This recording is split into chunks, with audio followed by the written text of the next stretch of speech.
தேவனை அன்பு கூறுகிறேன் என்று சொல்லுகிற நீங்களும் நானும் இடைவிடாத ஆராதனை செய்கின்ற ஆராதனை நம்முடைய வாழ்க்கையில இருக்க வேண்டும்.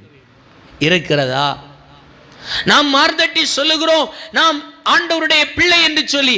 ஆனால் பிரச்சனைகள் வரும் பொழுது, போராட்டங்கள் வரும் பொழுது, வறுமைகள் வரும் பொழுது, தரித்திரங்கள் வரும் பொழுது, அவைகளை கொண்டு நமக்கு நேசமான தேவனிடத்தில் போய் அவரோடு கூட சம்பாசித்து அந்த சூழ்நிலையின் காரியங்களை கிறிஸ்து இயேசுவினால் மாற்றிக்கொள்ளக்கூடிய பலன் நமக்குள்ளே இல்லை என்று சொன்னால் அவரை நேசிக்கின்ற அன்பு நமக்கு எங்கே இருக்கிறது?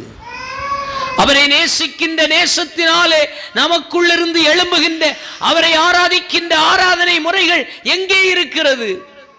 தனிமையிலே ஆராதிக்கின்ற ஆராதனை இருக்கிறதா?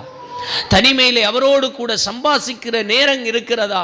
அநேக நேரத்தில் இன்றைக்கு தேவனுடைய பிள்ளைகள் என்று சொல்லியும் அநேகரை பார்க்கும் பொழுது தேவனுடைய பிள்ளைகள் என்று சொல்லுகின்ற அடையாளங்கள் இல்லை. அல்லேலூயா.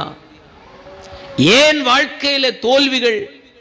ஏன் சில காரியத்தில் போராடி போராடி தோல்வி? ஏன் சில காரியத்தில் வெற்றி பெற முடியவில்லை என்று சொன்னார்? தேவன் இல்லாத சூழ்நிலைமைக்கு நாம் தேவனுடைய பிள்ளைகளாய் இந்த உலகத்தில் வாழ்ந்து கொண்டிருக்கிறோம். நல்லா புரிந்து கொள்ளும். தேவன் இல்லாத நிலையில் தேவனுடைய பிள்ளைகளாய் இந்த உலகத்தில் வாழ்ந்து கொண்டிருக்கிற வாழ்க்கை அப்படித்தான் போகும். அல்லேலூயா. ஆனால் ஆண்டவர் என்ன சொன்னார்?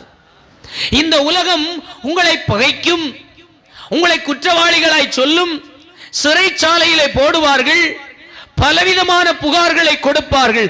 ஆனாலும் திடன் கொள்ளுங்கள், இந்த உலகம் என்னையும் அப்படித்தான் செய்தது.